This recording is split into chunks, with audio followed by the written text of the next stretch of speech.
Hey guys, I'm Fancy. And I'm Colleen. And this is Murder by Design.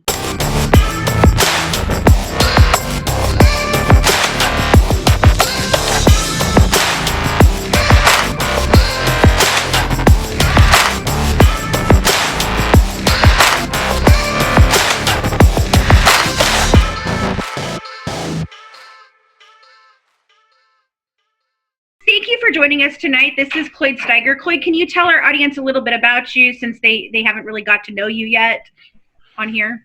Yeah. Well, I spent 36 years at the Seattle Police Department. The last 22 of them, I was a homicide detective. I retired and went to work for the Washington State Attorney General's office, where I'm the chief criminal investigator of the Homicide Investigation Tracking System, which is a database, and we have investigators that help agencies with murder investigations, and we keep a big database of every murder that happens in Washington, Oregon, and Montana.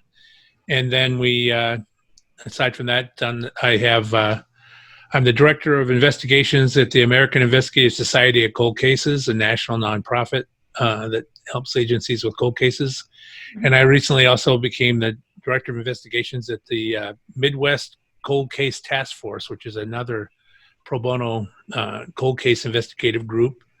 I wrote a couple books, Homicide, The View from Inside the Yellow Tape, and Seattle's Forgotten Serial Killer, Gary Jean Grant. And other than that, just do this stuff all the time, podcasts all the time. Well, it sounds like you only do that. Only do that after everything else. Yeah.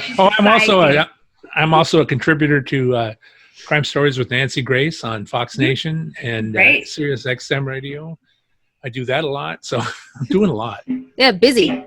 Yeah. So you've talked about the Lori Vallow case. That's what we're going to cover tonight on Nancy Grace before, but that was a while before the bodies were found, right? Yeah, that was about a month ago. Right. Mm-hmm. Yeah. So in looking at the investigation and how things have progressed and everything, how do you feel that this is kind of shook out as a homicide detective? Like, how do you feel about the investigation? Well, I think the investigation's fine. The problem you have with this is that I noticed today there was actually a headline that they dropped a couple of the charges against her. Mm-hmm. And I think the reason and everybody's, what are they dropping charges for? Well, the charges were, basically not caring for your children. And since the children were dead, so that makes those charges moot, right? Right. The problem they're going to have is proving who killed the children.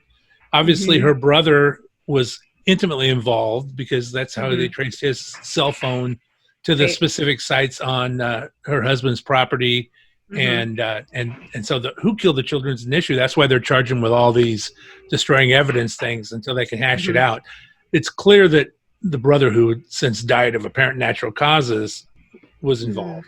According to it, they said they did. I just read the affidavit today, and they said they did an autopsy that showed some kind of blood clot. I don't know, but but obviously I forgot the husband's name, the other one that got charged.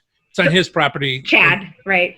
Yeah, and there's no doubt that they had those graves pre-dug because there wasn't enough time to do all they did and get those bodies in there if they had to dig the graves at the same time. So I think those were pre-dug, and since the brother wasn't there that much, couldn't have been him. He'd been there a couple times, but never. They were able to track his cell phone out to the field, but most of the time he'd be at the house for a minute or two and then leave. So so Chad obviously helped substantially, probably pre-dug the graves. Well, yeah, he was a former grave digger, so that would make sense, and I would think that he would probably have been able to dig those while whatever was going down.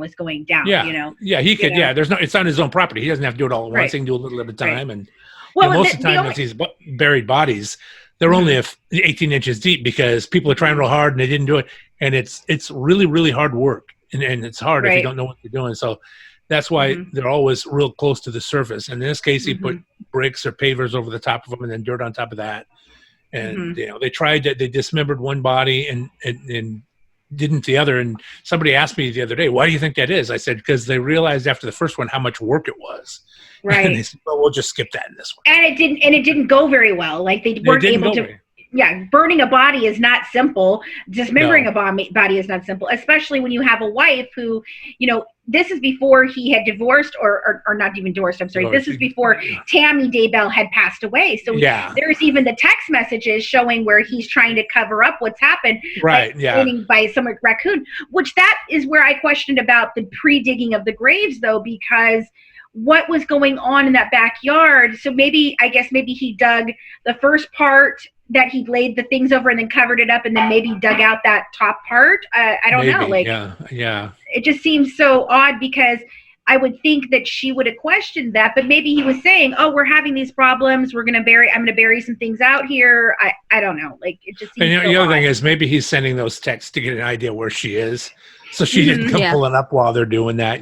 Right. Yeah. And well, also, if there's a new freshly mound of dirt in my backyard, I'm going to ask my husband some questions like, what's going on? What's going on back here? Like, what's going on? Which, putting in a swimming pool. Yeah, putting in a swimming pool all by myself. I have no idea what I'm doing, babe. No contract, no nothing. It's fine. Of course, if he was smart, he would say, "Oh, I just buried a couple bodies back there," so she'd think he was joking, right? Right. But he was serious, right. So, what do you think was the lag in getting all of this together? Do you think it was really they just were trying to put it all together in a good way, or do you think they've been sitting on this for a minute trying to, make it all fit? Because it's been a while. It has been a while. But like I said, I read the affidavit today, and it seems clear that it just took that much time to get all the data together and do all the tracking. And once they had specific spots on the property, then they could get a search warrant for that. And it sounds like right after they got that data, they got the search warrant, which led to the bodies. So I think that was part of it. They didn't know it all. And then, they're first of all, this is a small police department. They don't handle things like this all the time. And then, right. And to have them help out and do all the analysis, it's pretty labor intensive. My question would be, why were there no autopsies done on the first wife and her husband? I mean, come on. Who signed the death certificate and what did it say? Because that doesn't happen. That if they die, a doctor has to sign the death certificate saying he knows he's comfortable with the cause of death, and if he isn't, there has to be an autopsy. That's the law. So I don't understand where that went. They should have been nailed on those guys a long time ago. So I'm not sure what happened there. What administrative screw up or whatever, that they just let these people die and then bury their bodies. Unfortunately, they weren't cremated, because they can go back and do an autopsy. But that's to me, that's the biggest. What the hell is going on here? Well, and there's such a web of death around everywhere they go. Yeah. Yes, just in many states, different family members, relatives, friends.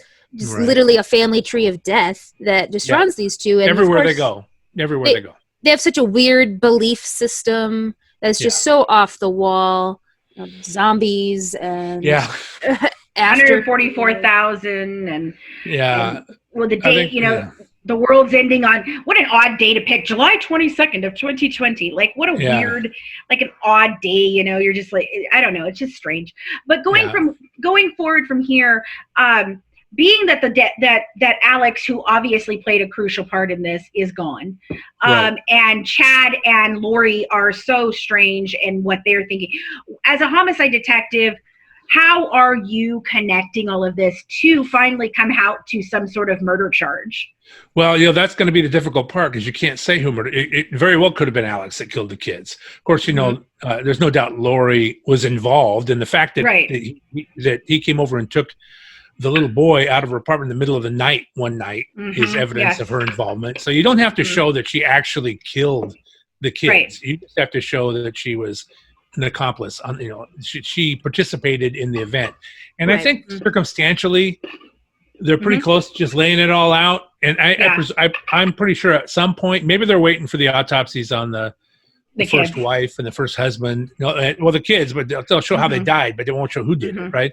But you don't have to have that necessarily. You just have to have that nexus or that group of facts and put it all together and lay it all out, and they should be able to charge them. There's no, like I said, there's no doubt that Chad helped bury the bodies. No doubt.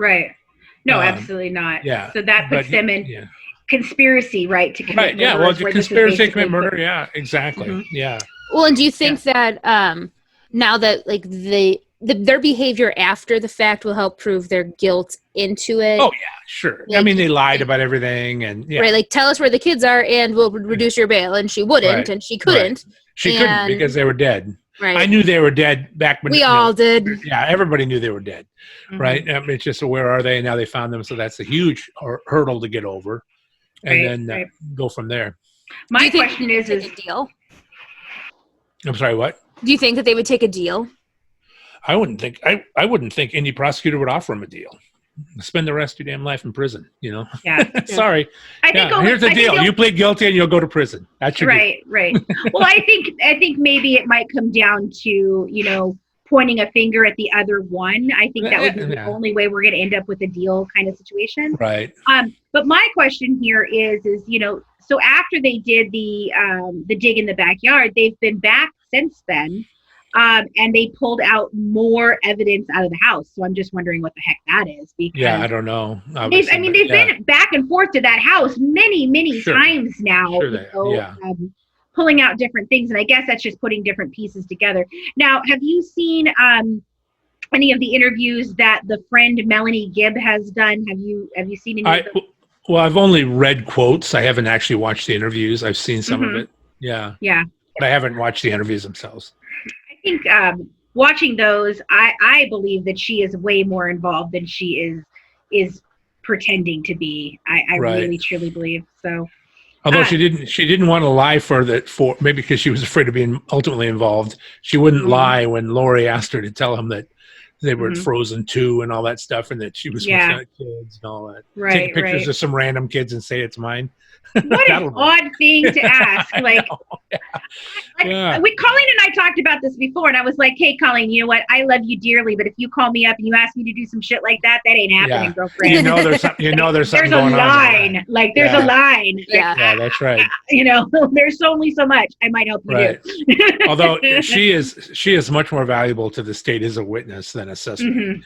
I mean, I don't necessarily think she had anything to do with the murders, although she's obviously in this whack job. You know, an idea of what this whack job cult they're in, or whatever. You know, so but I don't. She's more valuable as a witness.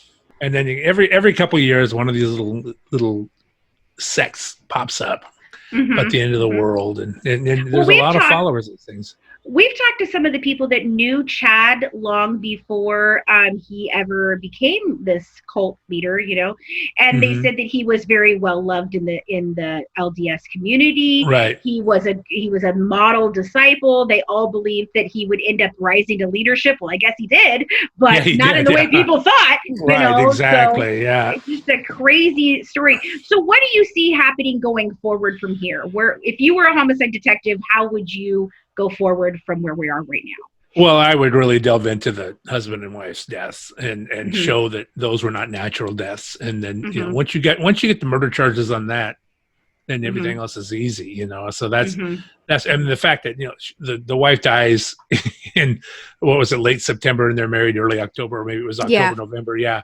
I mean, come on. I mean, it's suspicious as hell. Yeah. And then her husband happens to just die. You know, can't you just divorce? Oh yeah, no. She wanted that insurance money for sure. Yeah, well, that's exactly it. And I am shocked that the insurance company didn't. I mean, I used to get calls all the time from life insurance companies. Hey, they're making a claim on this. Is this person potentially involved? And they're all over. Is this a homicide, or is this an accident? What's the deal? You know, they're all over it. Oh, my brother accidentally shot my husband, and I'd like to collect, please. That just oh, and by the way, my brother's dead now too. yeah, he died too. Right, that's so wrong. Like, it's, you know, you can barely pretty much in life insurance policies, you know, you're not getting the money if somebody kills themselves. You have to make it look like an accident. There's so many rules and stipulations regarding life insurance. So the fact that everybody around them is dying, and that wasn't a tip off. In the business, we call that a clue, right? Right? Like, I'm sorry, I don't know. There's a totality of circumstances here that is just beyond belief. So, I mean, There's no question she had her brother kill her husband, just like she had her brother kill her children. So she was materially involved in both those murders. Right. Maybe they'll find some sort of stuff on computers or something where somebody was stupid enough to put something down on paper on a computer. Right. Yeah. Obviously. Well, do you think that, so the brother who died and they said it was like a blood clot or natural cause or whatever, do you think that really there's most likely probably some sort of medication or poison? Well, I don't know. I mean, that's why you go back and what's the status of his body, and go back and test him. And if they took samples, and even if he was, I don't know if he was cremated, but if they took samples at autopsy, you can do more testing with those for like poisons and stuff. And they'll do a tox screen on every autopsy, but unless you specifically look for some things, they don't show up in a regular. Yeah, like heavy metals and stuff like that for like arsenic, but you can get that from hair samples and other things like that to get testing done. But so you got to specifically search for certain things. Not everything shows up. Yeah, it doesn't necessarily. Certain things show up in a regular tox screen, but not everything. There was like a case. It was like a wife who continuously murdered her husbands. With, it was like a blue poison from like a car bottle. Right. And eventually, like, went and got the bodies out, and they were like super well preserved because there was the chemical in that component preserved the bodies. Right? Yeah, exactly. I guess we don't know what the status of his body is now, but I don't believe for a second that it was a natural death. There's way too many. Yeah. Well, I don't know who did the autopsy either. And if it was in a rural area, some of these rural areas have people that just do it part-time and they're not really trained forensic pathologists. I mean, I don't know where it was done. If it was Gilbert, Arizona, I think it was. It should have been. I think his was in Arizona, and then Tammy Daybell's was in Idaho. Idaho. Yeah, the thing. They probably really have town. And they probably have some person that does it on contract who may not. They may need to have someone who's a real experienced forensic pathologist. People don't realize there's a difference between a pathologist and a forensic pathologist, right? And what they see and look for are different. Even though a pathologist is qualified to do an autopsy, but medical autopsy and homicides are different. Yeah, right. And I don't think there was. My understanding was they didn't do an autopsy at all on her, but I don't know if maybe I'm wrong when she died. I don't think so, because I think they determined it was death of natural causes. Yeah. So how do you do that? Was she being treated for some deadly disease? No, she was fine. That's the problem. Somebody jumped to a conclusion and said, it was this. Oh, okay, and I'll sign it off. That's really sloppy work. Yeah. The big issue you have to look. Yeah. Is this case is that because they traveled so much that there are just deaths in so many states. Right. So that's where I think there might. And how is that going to play in, do you think? Yeah. Well, that's a circumstantial evidence. It's strong circumstantial evidence. And the other thing is, like the coroner's office has to sign off on all deaths, right? They have to. So what they do is they rely, if you have a physician, you've been treated for a disease that can kill you, and you were bad enough for the doctor says, she died of that. He'll sign the death certificate. The coroner just accepts it. But does the coroner say because somebody said she was sick and died, she must have had a heart attack? No. She died at home. I know. Well, this is the problem. Again, that's the whole problem with coroners and medical examiners, but don't get me started on that. That's a controversial subject because, you can be a Safeway manager and be a coroner, right? I mean, you don't have to. Right. Yeah. So, I mean, it's an elected position, which boggles my mind, but. Exactly. Well, and so like more, concrete ideas of how you got there. Well, so like due to COVID right now, there has been a increase in demand for coroners and for people to be able to perform autopsies. One of my best friends is an anthropologist, forensic anthropologist, but she does not do bodies. She does she has skeletons, not bones. That's what anthropologists do. Yeah. So but they asked her to become a coroner for the city due to the demand of needing more people to process bodies, and she's like, no, absolutely not. At least she would be remotely qualified. That's the thing. Pretty much. That would be the thing. But the thing is that, and it's the whole thing. Well, it's just amazing. it cracks me up, like you said, elected officials. So wait a minute. So not only do they maybe not have all the qualifications, but I certainly don't know what the qualifications are that makes you a good or not coroner. So I'm electing someone who I know nothing about. And usually it's like nobody's ever heard of these people running for coroner. That's right. Yeah. That guy, you know. Yep. I mean, they don't do the autopsies themselves. They hire them out. Right. But you know, still, I mean, a medical examiner system is far superior because the medical examiner is a physician and he's not elected. He's qualified. He's appointed. You know, but that's a whole nother show. Well, you know, and the thing is like when Tammy died, it's not like there wasn't questions already. The children were missing. Right, you know, they were already gone. There had been reports made. Things had been, you know, it's not just like, she passed away. Oh, well, he married someone afterwards. A couple weeks later. That's weird. Okay. You know, there was already, the children are missing. Oh, wait, now she's dead.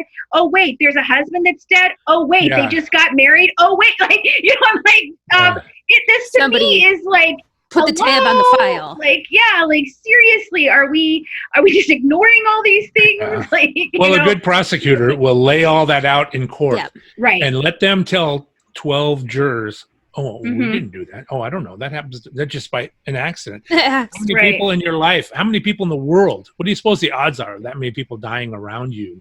Under different circumstances, it's astronomical. So, it's like, come on. Yeah. It's kind of like the joke that goes around about the Clintons. Like, I don't even have 45 friends, much less 45 that killed themselves. Right? Like, yeah, exactly. You know? So, you know, and I'm not saying that they did that or not. I'm just saying it's the joke. It's the joke, right? You know, I don't even have 45 friends. Like, yeah, exactly. So, but anyway, you know, this case just gets stranger and stranger every day. It's like you get up every day and you're like, oh, new things happened. Oh, wow. You know? And what more ludicrousness just came out of somebody's mouth. Somebody just write it down. Somebody just decide that today we're going to tell the truth. And today we're just going to explain everything so it doesn't go away. Like, it seems like, you know, the funny thing is like when Melanie was telling Dateline, you know, she was explaining, well, she said that Chad was a zombie, and then she said Tylee was a zombie, and then she told me Jay. I'm like, so just basically anybody that this girl doesn't like becomes a zombie? That doesn't seem odd to you? I loved how she said when was it Kylie's a girl, right? When she was like 12 or 13, she became a zombie because she became, you know, aggressive. Yes, no, that's just called a girl, a teenage girl. That's what that is. Yeah, I got 3 of those. As a man who is one boy with 4 sisters, I know exactly what that is. Well, I got 3 girls, so believe you me, you know. I had boys. They're much easier. I've always heard that, like, boys are, or girls are easier young, but as soon as teenage years hits, it's the complete opposite. I tell people that girls get this attitude about 13 or 14 where they're impossible to deal with, but they get over it by the time they're about 50, 51. My dad, they get over it. By the time they have grandkids, they're fine. Yeah, that's right. They'll grow out of it, you know, in 50 years. Yeah, exactly. So funny. That's so funny. That's so funny. Oh my goodness, I love that. But you know, so going forward, I guess we'll just keep seeing them piece together little things to kind That's what'll happen, yeah. You know, so do you think it's going to be a slow process? It will be, but what they need to do is start really bringing in their close friends and asking them, do they want to be a witness in this? Do they want to be a suspect? You know, maybe people know stuff and they don't want to say, but when it comes down to, if you're holding information, we find out, we will send you to prison. Right, because I definitely think I'll tell you this is what I know. I definitely think the niece is involved in some way. There's some crazy, weird stuff going there. And it doesn't have to be that they were involved in the case. It'll be things that she said to them that are incriminating that will help their case. Right. Exactly. I think they have to bring on that hammer. Like and the fact that Lori, you know, she made up the story about him going down to Arizona with her mother-in-law, and then made up the story about going with her other friend and being there, and kept lying about where they were. I mean, that shows she was involved in this case. It wasn't, what mother would have their child murdered and then just do that if she wasn't involved from the beginning, right? Well, what uncle murders the children and then goes and eats Del Taco? Yeah, and what was up with him? I mean, what was his story? Was he like one of these whack job people too? I think, well, from what I can tell, from everything that I've looked at, I think he had a deep-rooted obsession with his sister. Yeah, going back to childhood, and right. He was like her henchman, right. And he would do anything and everything for her, And she manipulated him and played him, because that's what she is. God. She's a manipulator. She is a master manipulator. Yeah. And it's like, that's another part that comes into this. Like, did Chad manipulate her into thinking this way, or did she really kind of manipulate Chad? I think it's like, I think she manipulated him. Yeah. Well, I think Chad was off, but the zombie situation came from him, definitely. Like the fact that they were zombies, but that's his belief. Like, well, right. I think I think he's off. Like, I think he has problems, but I think that she was more the brains behind it. Mm-hmm. Right. I think she just didn't want to have kids anymore. I think she just wanted to be free of children. Yeah, that happens all the time. They're in the way. It'd be easier. I could go live in Hawaii and Kauai and just hang out if we didn't. Right. I can't. That was the whole biggest shock to me, was that, the kids are missing and we're ditching to Hawaii. Like, what? Why? I'm not putting up flyers. Again, the prosecutor just has to get up and describe that. Now, suppose your kids are missing. Let's go to Hawaii. Would you do? Who does that? Someone who killed their kids. That's who does that. Well, we say this all the time, that the people who decide they're going to go on vacation after doing a crime, like, why don't you just go to a country that doesn't extradite to this country? Yeah. No how big of an idiot are you? Like, I mean, nobody should do that. You're guilty. You should go to jail. But like, how big of an idiot are you? You went to Hawaii. Like, I used to tell people, this is true. I used to tell people all the time, whatever you do, don't go to Maui, because we don't have an extradition treaty. We can never get you back. Because I was always going to little town in Mississippi, or all of this little LA. I go to LA all the time because my people would flee there. Usually they stayed local, but when they flee, I make sure they don't go to Maui, because we can never get them back. We have no extradition treaty with Maui. Well, my whole thing is, like, I don't understand, like, I don't understand burying bodies in your own backyard. Like, that to me is like, hello. I mean, I guess maybe you can control access and think that they'll never find them there because they'll never come on the land. I mean, I don't know. It's pretty ballsy, though. It is pretty ballsy. It's like, and to have your cell phone on while doing it, like, hey, hello, do you not know that those things can be tracked? And that's because he was stupid. Well, I think it's because maybe they thought they got away with all the other murders. Like, and they get sloppy. Yeah, they get sloppy because they don't think anyone knows. And we're in a little town, nobody will ever figure it out. Well, my husband used to say that, the only criminals that are caught are the dumb ones, like the good, the smart ones, they're not caught, because they're smart.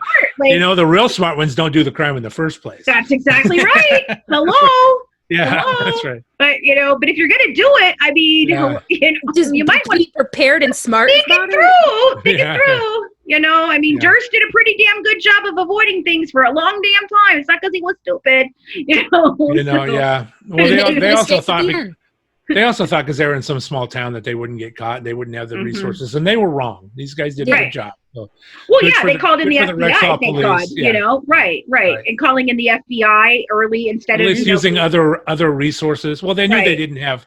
They could have called in the state police, I guess, because they have Idaho State Police. And I think they're involved as well. But probably, yeah. Mm-hmm. I mean, it's just like all these cases that happened around the same time: Leticia and Gannon Stauch, Evelyn Boswell.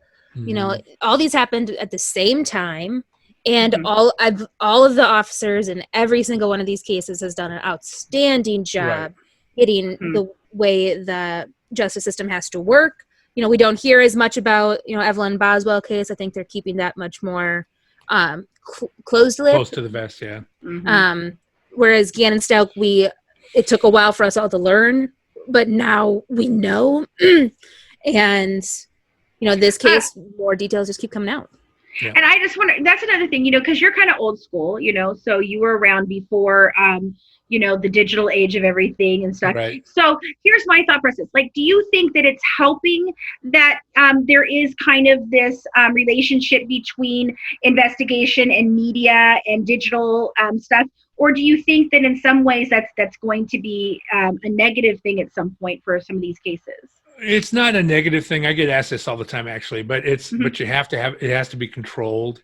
One of the worst things a detective can do is put their whole case out in front of everybody, because the problem is you have to keep things back that when somebody tells you that, you know for sure they were there because no one else knows it, right? Right. That happened to me all the time. I'd bring people in that maybe wanted to confess to a crime, and I knew they didn't do it because they weren't telling me the right stuff. But then that actually happened a few times because whack jobs will do that. But then I had cases where, I'd bring people and they'd mention one little word just on the side, not, and I knew it was this, right? Because this is something nobody knew but me, me and my partner. This is a little piece that we've kept out, and this person's mentioning it. So this is the right person. Yep. It's not necessarily the person. It's not necessarily the person that did it telling you this. It's someone that person told, and they mentioned something like that. And then you go, this is the right guy. Now we can zoom right in on him because they're talking about something that nobody knows about, even though these are cases that were big media cases, high profile, and they were all over the news. But we kept a couple things out, and that way when somebody mentioned that, we knew this is the right person because they said that. And that's what you got to avoid. You can't put everything out there. You can't put it all out there because you can control what you put out and let it out. And I was in one time I was involved in a very, very high profile murder, and it was led to news 15 minutes on the news every single night. And a reporter that I know, a television reporter in Seattle, called me up and said, just give me something I can put out there. I can help you get the guy. What do you got? Tell me something. And I said, I can't, because whatever I tell you, I'm whispering in the ear of the killer, because he's watching this stuff very closely. And if he thinks, if I tell you some stuff and I'm way off, he'll feel comfortable and relax. But if I tell you something and he doesn't know where I'm at, but I want him to not know, so he's nervous and he'll make a mistake. In that case, it worked out. He did make a mistake. He did something that drew attention to himself. And it's the same thing. When I got the call, even though this is a case where I got 2,500 or 3,000 phoned in tips, but when I got the one, I knew it was the right one because of what they said. And then boom, we went right, and it ends up my guys that I sent out there got in a big shootout with this guy and everything. But it was a high profile case. And that's exactly right. Because everything you say, if the killer is outstanding, you haven't identified him, you put it in their ear. And the other thing is, if you haven't, they'll try to manipulate the facts to change it. So when you question them about it, they'll have an answer for that. But if you do it and they don't know about it, then they got to make it up on the spot. And they're much more likely of saying something stupid. And they always do. Because they don't know what to say. So that's the thing. You got to, but you can let a little bit out and get people involved. But the other problem you get with this is you get literally, like in that case, 3,000 phone tips, and this is 6 days, 3,000 phoned in tips, right? Yeah, and 2,996 of them had nothing to do with my case. Right, and you have to go and investigate every single one. Well, in this case, we had people screening them first, and they separate and they prioritize them. We only got the ones that seemed the most promising, but we did send people out, or we went out on every one of those. And, and so and that's the thing. It takes up your time, and not that people shouldn't call when they know things, because a couple of those things that I got that were related to this case, people didn't know much, but they just said what they did, and I read it, and then once I found out who it was, I remembered that, and I went back and I pulled that one out. This is the same guy. When you get people talking about the same guy from completely different sources, that's what you're looking for. But you got to be careful, so you can't put everything out there. You're gonna, in the higher profile of the case, I'm sure these people have gotten thousands and thousands and thousands of tips, and somebody's got to wade through that, and that's it's a labor-intensive job, and you got to have someone separate from the investigators doing it, because if you're doing that crap, you're not investigating the case. And then work them into you and get that done. But that's the problem with high profile cases. And don't get me wrong, I like working high profile cases. I'd rather work those all the time. But there's a lot of other challenges, and you have to be very careful about what you put out. Right. Yeah. Alrighty. Well, I thank you so much. I think that's everything we can ask you today. As things as things develop and stuff, we may call you back up to talk about this anytime. Case or, others. I'm definitely I'm watching the Golden State Killer thing happen right now, and that's been really interesting with that. And I really didn't expect him to plead. I was really surprised. Well, it's because they probably took the death penalty off the table. And he's old enough. He would have died in prison before he got the death penalty anyway. So why not just do it and get it over with and avoid and save closure. Everybody. And save everybody, especially the families, having to sit through a trial and stuff like that. But That's why I feel, the easiest part about, like, as much as pleas don't have a place in some cases, at least it does spare people a little bit in the long run, especially when it's older cases like that. And it's, people are dying, family members are dying, the perpetrator is going to die. At least the information gets out there. Right. And it. But the other thing is you gotta, in some cases you can't do that. Sometimes we gotta. We're not doing that. Mm-hmm. But I think in this case it was a good choice because, like I said, he's older now. He would never make it to his execution. So the way it is now. I mean, the way it is now. It used to be they'd scream that it took 10 years. Now it'll take 30 years. Right? It's ridiculous. Well, and right now I saw that there are more people dying in California death row from COVID than they are of the death penalty. Right, like 5 people on death row have died because of COVID in the last 2 weeks. So it's like, hang on just a second. Okay. I felt the same way. I was like, it's a bad thing. Like, it's not like you're not doing it on purpose, right? But still, I don't want it done on purpose. But then again, I'm kind of like. Like smallest here, like. And the other thing is, those people are there because they're the worst of the worst, right? Yeah, exactly. And they're not just committing routine, quote unquote, routine murders. They're the worst of the worst, and they've done terrible things and done victimized people horrendously. So Well, but right when you're thinking of like the Golden State Killer, like putting somebody like in that age group and that vulnerable of a population in a place that already has. People exponentially getting sick and dying in that way. I feel like he would have been able to plead that out right away. His defense attorney's only job in this case was to save his life. That was he had no hope for anything else. So his job was to save his life. He or she, their job was to save his life. They did it. The state wins. They win. We're good. Yep. Yeah, because the evidence in that case was overwhelming. Well, God bless. Yeah. I mean. Good Lord. But all right. Well, thank you so much, Cloyd, for being here tonight. We so appreciate it. And he will be joining us from time to time on a regular basis, guys. So you're going to get to see a whole lot more of him. So thanks. All righty. Okay. Thanks you have a good night. You too. Bye-bye. Hey guys, so a couple nights ago, we launched a special campaign along with Cheryl McCollum from the Cold Case Research Institute called Love Wins.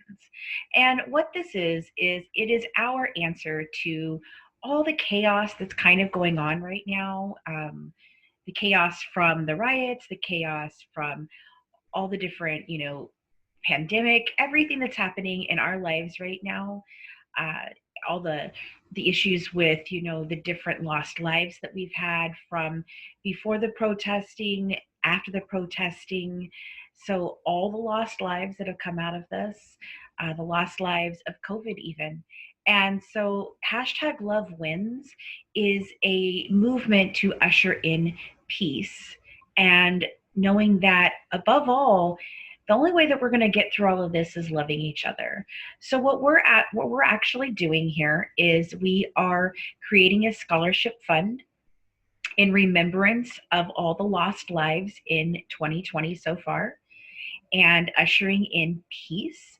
And this scholarship fund will go to anyone that wants to go ahead and enter to win. The criteria is really cool. All you have to do is make a 30-second video of yourself and explaining to us how you lead with love. And we are looking for college-age students that are, struggling. Maybe they can't get scholarships. Maybe there's a reason, that they aren't available for them, or it's just not enough for them. And so this is our way of helping out. We're hoping to raise about $5,000. If we raise more than that, then we'll look into giving more than one scholarship away. The way that we're doing this is we have some merchandise. It's #LoveWins merchandise. And there's also Lead with Love merchandise. They've got shirts, cups, mugs, stickers, anything you could possibly want. And we're going to have it on a couple different platforms. Currently, we're doing some on TeePublic, but I'm working on some on Cafe Press too, because they have a lot more variety of merchandise. And so we'll be donating a portion of the proceeds that we collect on this merchandise to the scholarship fund that we are creating. And then we also have a GoFundMe that will be listed in the show notes of our YouTube show and our podcast. And you guys can click on it and you can donate any amount you'd like. And all of the proceeds from that are going to go ahead and go to the scholarship fund. And we'll be showing you exactly how the money is distributed, how it's collected. We're going to be very transparent with this. We're working with some amazing professionals that from like Cheryl from the Cold Case Institute, Stephen David Lampley from the Oliphant Institute, the leading death investigator, Joseph Scott Morgan. So we're working with all of them to really show how much love wins over everything and bringing peace to a country that we really need it right now. So that's what we're doing. And we're going to go ahead and play our entries at the top of every podcast and every YouTube until we choose a winner. And our special guests that we have each week, the different people that come on and are here with us, Cheryl and Stephen and Joseph, they'll all be a part of choosing that lucky winner or winners, depending on how much we end up getting donated. So I hope that you guys join us in #LoveWins. And we hope that we get some really great entrants because we really want to see how you lead with love. Well, thanks so much for tuning in and dishing true crime with the Good Wives and Murder by Design. Don't forget to join our Patreon member club to get exclusive mini episodes, inside documents and pictures from the case, live YouTube discussions, our exclusive discussion group on Facebook, and get some amazing Good Wives merch. And don't forget to follow us on Instagram and Twitter at truecrimewives. And for more inside information, check out our podcast, The Good Wives Guide to True Crime, on any of your favorite podcast players. Have a good one from The Good Wives, serving up true crime one dish at a time.